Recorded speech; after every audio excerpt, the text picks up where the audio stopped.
Tyajayashye. You read the Lithuanian. Priversiu tave išsižadėti.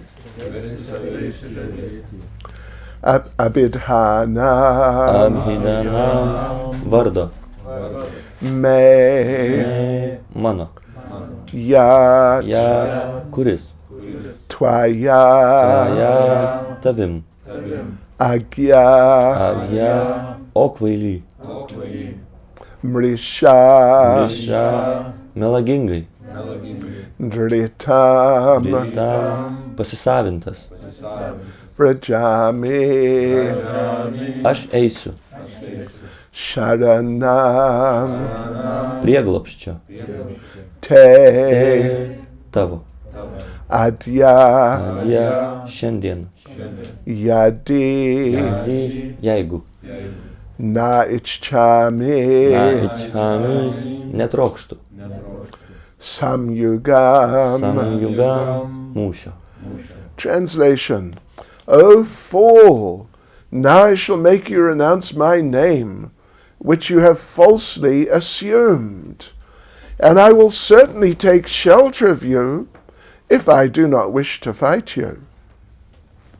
Vertimas. Kvailas žmogau, aš priversiu tave atsisakyti begėdiškai pasisavinto mano vardo. Jei atsisakysiu kauti su tavim, tai reikš, kad tau nusilenkiau. Purport. Srila Prabhupada writes as follows. Now, Pondraka, I shall force you to give up this false representation. You wanted me to surrender unto you. Now, this is your opportunity. We shall now fight. And if I am defeated and you become victorious, I shall certainly surrender unto you. Komentaras. Šrila Prabhupada taip rašo savo komentaruose. Dabar, Paundraka, priversiu tave liautis apsimetinėjus. Tu norėjai, kad tau nusilenkčiau. Suteiksiu tau tokią progą. Mes kausimės ir jei tu mane nugalėsi, aš nulenksiu prieš tave galvą. Okay. Nama Om Vishnupadaya Krishna Prestaya Bhutale Shrimati Bhaktivedanta Swaminiti Namane Namaste Saraswati Deve Gauravani Pracharne Nirvishesha Shunyavadi Paschitya Deshatarne Sri Krishna Chaitanya Prabhu Nityananda Sri Advaita Gadadha Shivasadi Gaura Bhakta Vrinda Hare Krishna, Krishna Krishna, Hare Hare Hare Rama, Rama Rama, Hare Hare. Vanchkapatarubhyascha kripa sindhubhya Padidanam bhavanebhyo Vaishnavebhyo namo namaha. Vaishnavebhyo namo namaha. Hare Krishna. Hare Krishna. Well, what to say? This very famous story. Tai ką galiu pasakyti? Čia yra labai žinoma istorija. Pondraka is a very famous anti-hero. Pondraka yra labai žymus antiherojus.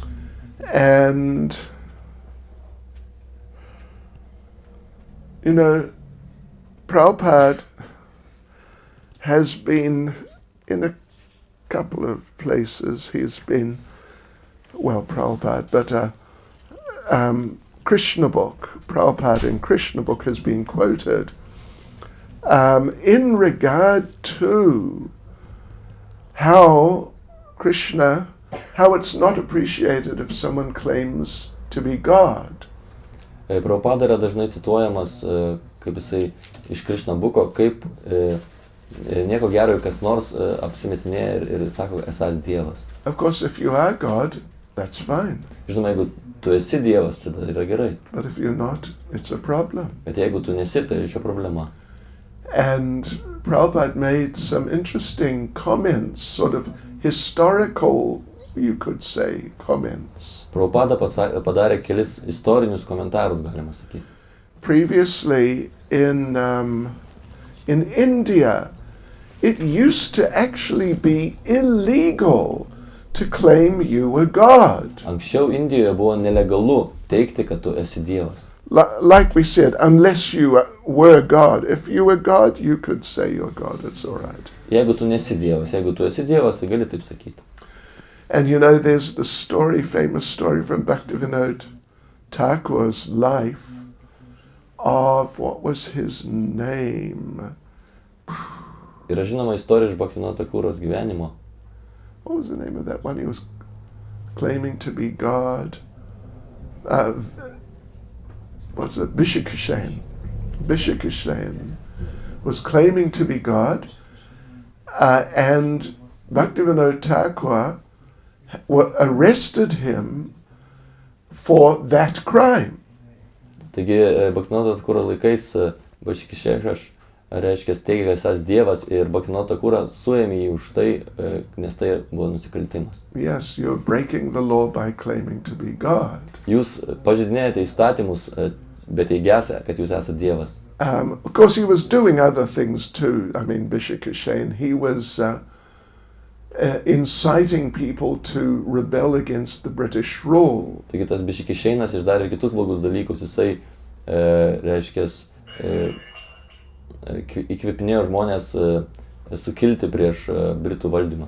But Bhaktivinoda Thakur really took more seriously this idea that he was claiming to be God when he was not. Bet Bhaktivinoda Thakurui kur kas svarbiau atrodė tai, kad jisai sakė esas Dievas, kad jis nebuvo tokiu. But then Prabhupada goes on to make the point. Tada Prabhupada padaro, reiškia, pagrindinę mintį pasako tame. That nowadays it is Kali Yuga. Kad mūsų dienomis yra Kali Yuga. And therefore it is not illegal to claim to be God. Taigi todėl nėra nelegalu sakyti, kad esi Dievas. You can claim to be anybody else and it's illegal. Tu gali teikti, kad esi bet kas kitas ir tai bus nelegalu. But if you claim to be God, Prabhupada made the point, not only will they not arrest you, they will let you form a religious organization and give you tax exemption. Bet jeigu tu pasakysi, kad esi Dievas, tai ne tik, kad jie nesuims tavęs, bet jie leis tau įkurti religinę organizaciją ir dar sumažins mokesčius. Aha. It must be Kali Yuga. Grynai Kali Yuga. Yes. But in these days, when Krishna was present, for people to claim to be God, it was just very shocking. Bet kai Krishna buvo čia, jeigu žmonės sakydavo, kad jie yra Dievas, tai kitiems žmonėms tai buvo labai didelis šokas. And I was reading through the previous verses in this chapter. Ir aš skaičiau prieš tai buvusius posmus šitame skyriuje. And, you know, if you've been following the classes, then you would know that Shukadeva Goswami, right at the beginning of the chapter, expresses great amazement. Taigi, jeigu sekite paskaitas, žinosite, kad Shukadeva Gosvamis pačioje skyriaus pradžioje išreiškė nustebimą didelį. That there was this rascal named Pondraka. Kad buvo štai niekšas vardu Pondraka. And he was such a rascal, he was so crazy that he was claiming to be God. Ir jis buvo toks niekšas, tiek išprotėjęs, kad jisai teigia visiems esąs Dievas. And then Shukadeva Goswami basically repeats, it's in the first verse, then he repeats it in the third verse. Ir tada Shukadeva Gosvamis tai pasako pirmame posme, po to pakartoja trečiame. Am I right? Yes, that's right. First and third verses. Anyway, it's okay. You already read through them. Kaip bebūtų, jūs jau vis tiek perskaitėt juos. And Srila, our BBT commentators make the point that Shukadeva Goswami has repeated this more or less verbatim because he's just so astonished. Ir mūsų BBT komentatoriai pabrėžia, kad Shukadeva Gosvamis pasakė tai kelis kartus, nes jis buvo tikrai priblokštas. How could he do that? Kaip jis tai galėjo padaryti? It's just like it's too bizarre. Tai yra per keista jau. Someone would claim to be God, and it's just sort of, we cannot relate with it at all. Jei kažkas sako, esas Dievas, mes tiesiog negalim visiškai to suvokti, kaip tai įmanoma. And one of our other commentators, if I remember correctly, Sanatan Goswami, Ir dar vienas mūsų komentatorius, jeigu pamenu gerai, tai Sanatana Goswamis. he makes the point that Srimad Bhagavatam is such a book that there is a huge amount of information which is being sort of squeezed into the one book. Jis sako, Srimad Bhagavatam yra tokia knyga, kurioje yra didžiulis kiekis informacijos suspaustas vienoje knygoje. Yes.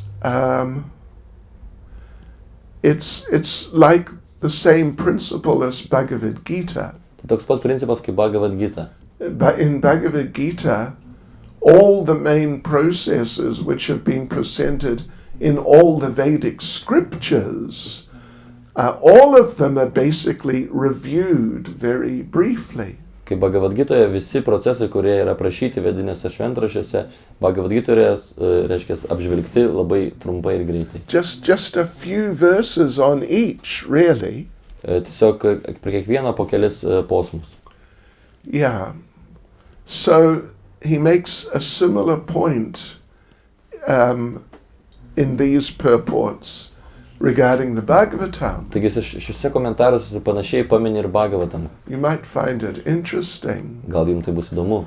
He says, in such a small book Jis sako, kad tokia mažoje knygoje, as Srimad Bhagavatam, kaip Srimad Bhagavatam,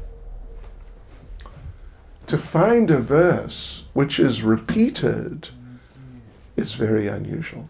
rasti posmą, kuris yra pakartojamas, yra labai neįprasta. Because there's so much information and it's compressed. Kadangi yra tiek daug informacijos, kur yra taip stipriai suspausta. Like one example is when Mother Sita is kidnapped. Kaip vienas pavyzdys, kur mama Sita yra pagrobiama.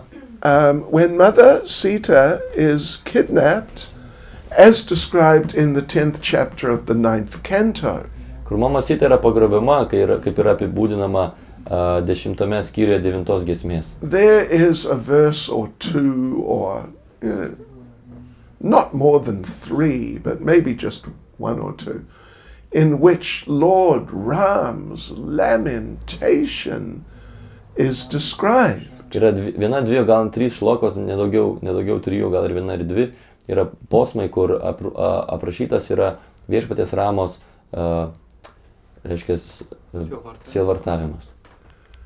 But if you look in Ramayana, it's very different. Bet jeigu mes pažiūrėsim Ramajaną, tai yra labai visiškai kitaip. Actually, I forget how many chapters, but it's like 3 or 4 chapters in which Lord Ram is just lamenting and lamenting and lamenting.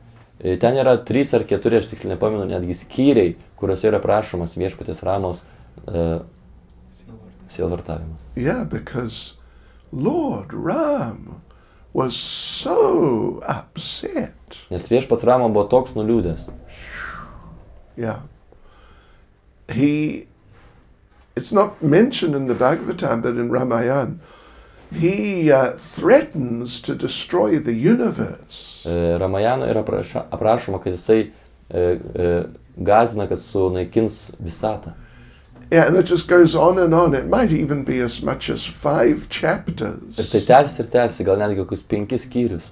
Each chapter is like 100 verses. Kiekvienas skyrius apie 100 posmų. But in Bhagavatam, it's like 1 or 2 verses. Bet Bhagavatam yra 1 ar 2 šlokos. It doesn't mean that something, like something is wrong with the Bhagavatam. Tai nereiškia, kad kažkas yra blogai su Bhagavatam. But it's just presenting things in very essential form. Bet jinai pateikia dalykus labai, reiškia, pagrįsdama tik esmę. So anyway, Sanatana Goswami says that if in such a small book as Srimad Bhagavatam, Sanatana Goswami sako, kad jeigu tokia maža knyga kaip Srimad Bhagavatam, it's only about 15,000 verses. kurioje yra viso labo tik tai 15,000 posmų. Little book. Mažytė knygutė. How many of you have read the whole Bhagavatam? Kas iš čia esančių yra perskaitę visą Bhagavatam? I read too. Who's read it? Kas perskaitė dar Twice. kartą? Kas 2 kart perskaitėt? 3 times. 3 kartus. Yeah, okay. Well, first time I read it, it took a couple of years. Pirmą kartą, kai perskaičiau, man prireikė poros metų. But Sanatana Goswami says, in such a small book as Srimad Bhagavatam, if something is repeated, then you must know it is just of such importance. Sanatana Goswami sako, kad jeigu tokia maža knyga kaip Srimad Bhagavatam, jei kažkas yra pakartota 2 kartus, jūs turite suprasti, kokios tai svarbos.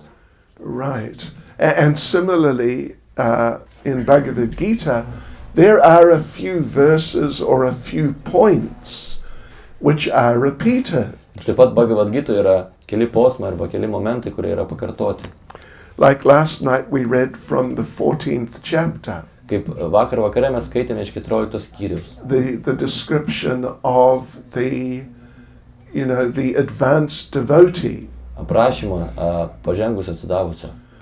And Prabhupada doesn't mention, but I was reading either Vishwanath Chakravarti Thakur or Baladeva Vijayabhushan, their comments, that they were saying, this is basically a repetition of the discussion, the description of the Stita D. Muni from chapter 2. Haribol. So one of the acharyas Taigi vienas iš ačarijų paminė, kad this is basically, like in essence, a repetition of the description in chapter 2. tai yra pakartojimas esmės, kuris buvo apibūdintas 2 skyriuje. Kartoyamas, of the, what is called by Krishna in the 2nd chapter, the Stita D. Muni. Kas, kaip Krišna sako 2 skyriuje, yra Stita D. Munis. Stita D. Stita D basically means fixed in consciousness. Stita D reiškia įsitvirtinę sąmonėje. And of course we know also, at least hopefully we know, that the last verse of the 9th chapter is basically repeated in chapter 18 verse 65. Taigi mes taip pat žinome, ar bent turėtume žinoti, kad paskutinis 9 skyriaus posmas yra pakartotas 18 skyriaus 65 posme. You know that, right? Jūs juk žinote tai. Okay, thank you. But anyway, if you don't know that, you should read Bhagavad Gita more.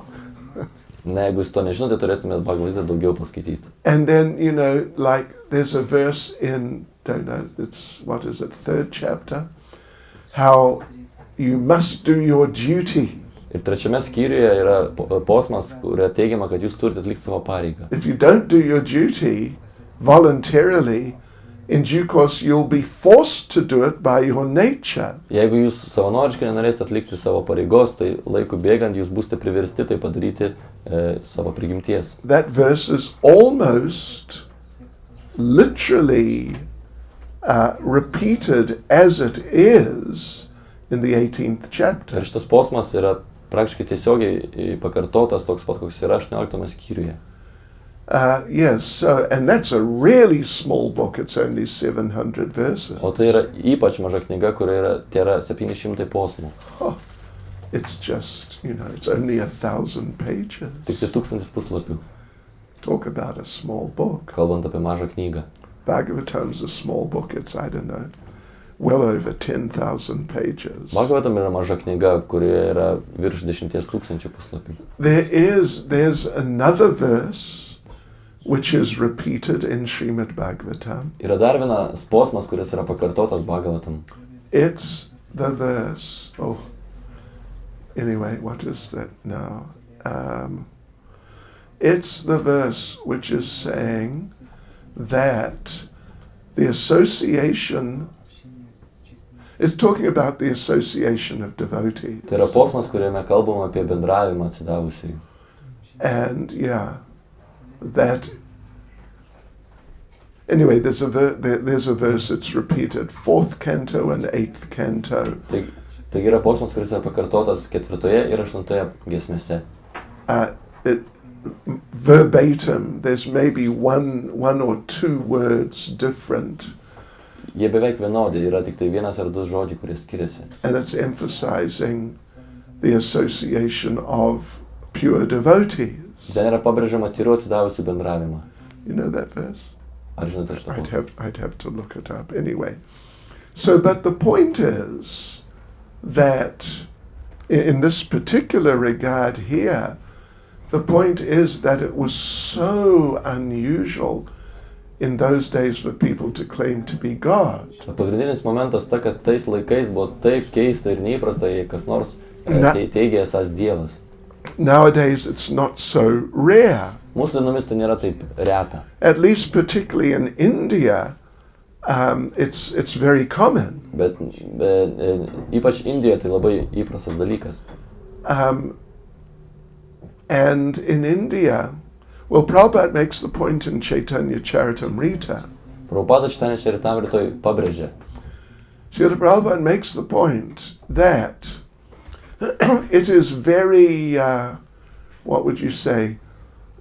You know, if you present yourself as an avatar, it can be very profitable for you. Šitą Prabhupada pabrėžia, kad jeigu jūs apsiskelbsite esąs avataras, tai gali būti labai pelninga jums. Because, you know, in India it's so common that people are looking for God. Kadangi Indijoje taip įprasta tai, kad žmonės ieško Dievo. It's far more common than anywhere else. Tai yra žymiai labiau įprasta negu bet kur kitur. So if you present yourself as God and if you're able to sort of speak nicely, Taigi jeigu sakysite, kad esate Dievas ir sugebėsite gražiai kalbėti, what to speak of if you can do some magical tricks? ką kalbėti, jeigu jūs mokėsite kokius nors magiškus triukus? Oh, people will just be so happy to accept you as God. Žmonės bus labai laimingi priimdami jūs kaip Dievą. Did any of you ever see Dira Shanta Maharaj do his magical tricks? Ar jūs kada matėte Rašantą Maharadžą, kaip jis daro savo magiškus triukus? You saw? I saw. You saw? Oh yeah, he's got some good tricks. I tell you, he'd do well in India. Galiu pasakyti, kad jam gerai sektųsi Indijoje. He would become, you know, such a popular avatar. Jis taps labai populiarus avataras. So if you can do a few things like this, you know, you're really going to be a winner.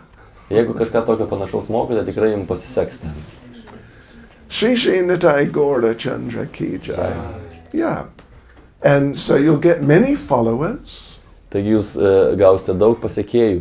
And they will give you money. Jie jums duos pinigų. And you will live very nicely. Ir jūs gyvensite labai gražiai. Yes.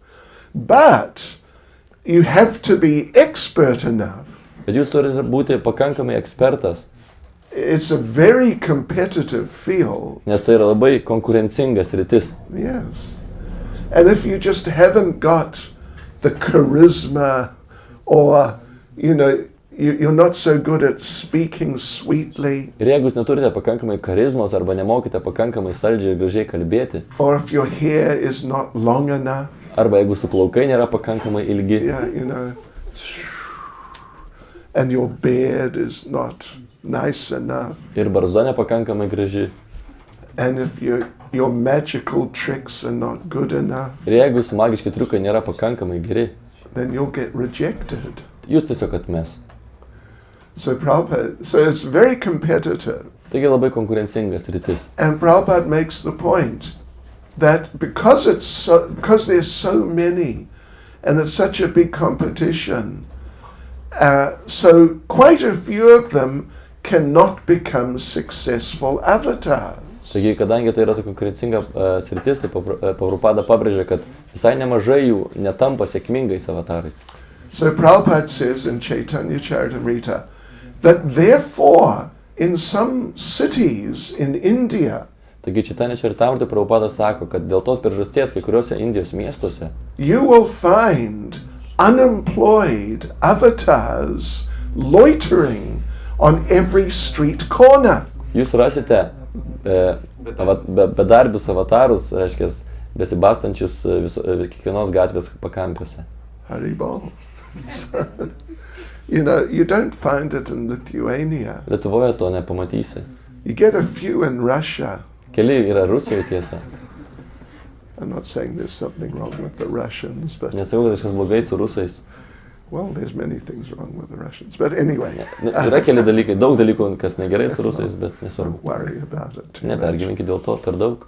But in those days, it's like Shukadeva Goswami couldn't believe it. Bet tomis dienomis Šukadeva Gosvamis negalėjo tuom patikėti. He more or less repeats the verse that there was this crazy fellow named Pondraka. Jis pakartoja kelis kartus posmą, jis sako, kad buvo toks išprotėjęs žmogus vardu Pondraka. And he was actually claiming to be Krishna.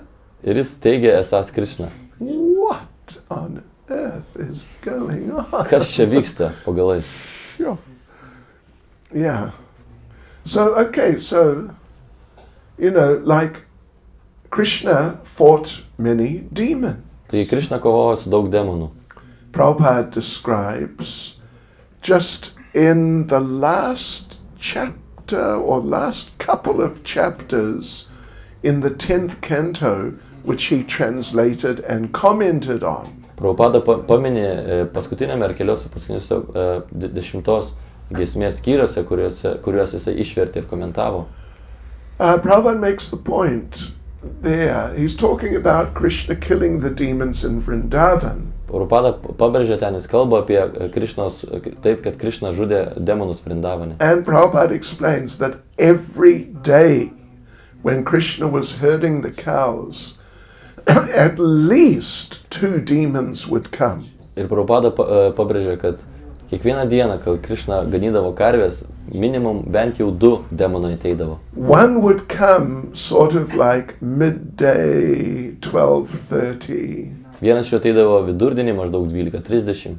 Krishna would fight him and kill him. Krishna kovojo su juo ir nužudydavo jį. And the cowherd boys would just be Haribol. Ar piemenukai tiesiog sakydavo Haribol. But then they knew, now the demon is dead, now it's time for lunch. Tada jie žinojo, kad štai va, demonas jau nužudytas, laikas pietums. So then they'd have lunch. It was like an understanding. Demon comes, is killed, next lunch break. Kai buvo kaip bendras jau supratimas, kad ateina demonas, nužudomas jis ir dabar jau bus pietų pertrauka. Then another demon would come in the afternoon later, I don't know, 4 or 5 o'clock. Sekantis demonas eidavo po pietų, maždaug 4-5. Big fight. Didelė kova. Cowherd boys, Haribol. Piemenukai Haribol. And then it was a sign, time to go home. Ir tada buvo ženklas, laikas eiti namo. And Prabhupada explains it was arranged by Yoga Maya in this way. Ir Prabhupada paaiškina, kad tai buvo surežisuota Jogamajos. Every day at the same time. Kiekvieną dieną tuo pačiu metu. Otherwise, Prabhupada explains, they would not have stopped for lunch. Kitu būdu Prabhupada paaiškina, kad jie nesustotų pietums. And they would never have gone home. Ir niekada nebūtų grįžę namo. They're just having too much fun with Krishna. Tiesiog būtų buvę jiem per daug smagu ir per daug džiaugsmo su Krishna. Yes.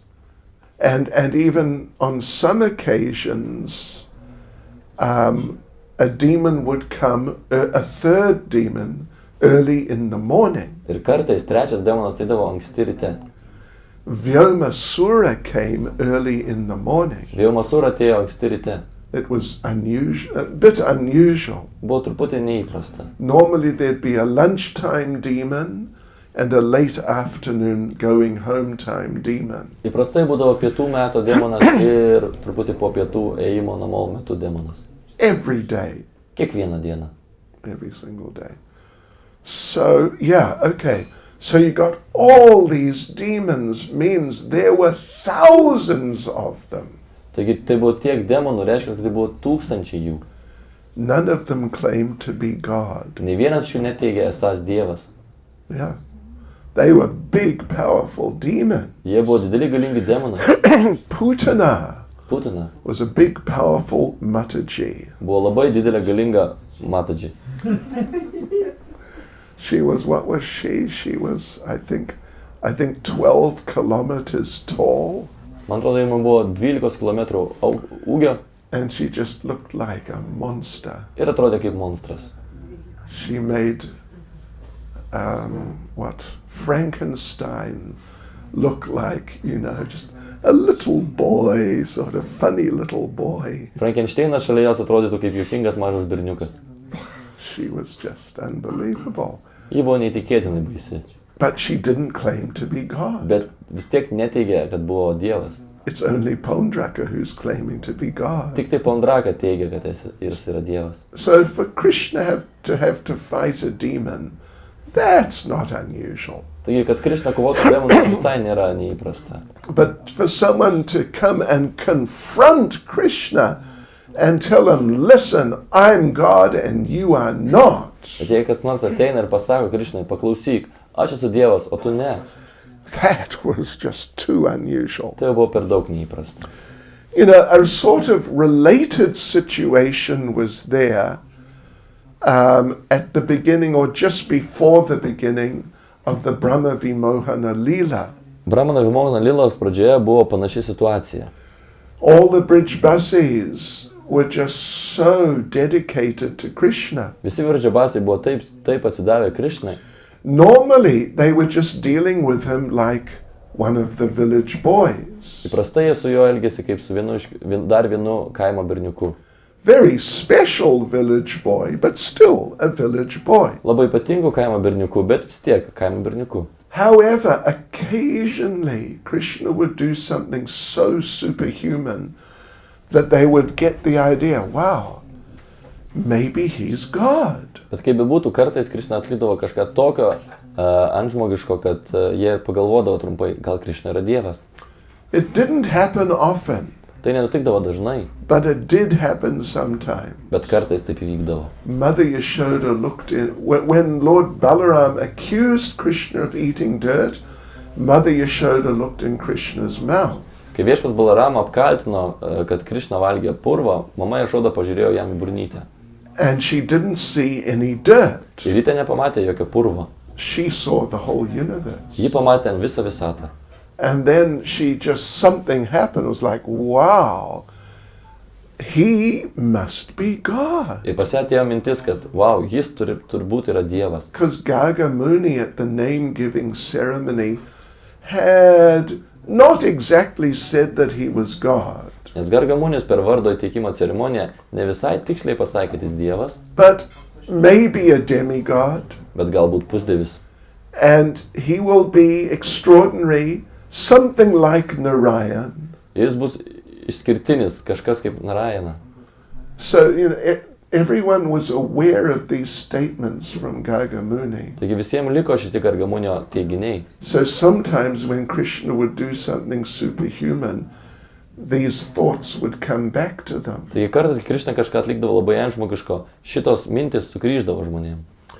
So yeah, like that, at that time, Mother Yashoda thought for a little while, just briefly, that maybe Krishna is God. Taigi tuo metu mama Jašoda labai trumpai pamastė, kad galbūt Krishna yra Dievas. She saw the whole universe in his mouth. Ji pamatė visą visatą jo burnoje. She saw herself in his mouth. Ji pamatė pačią save ten. Different planets are floating around. Įvairias planetas plūduriuojančias.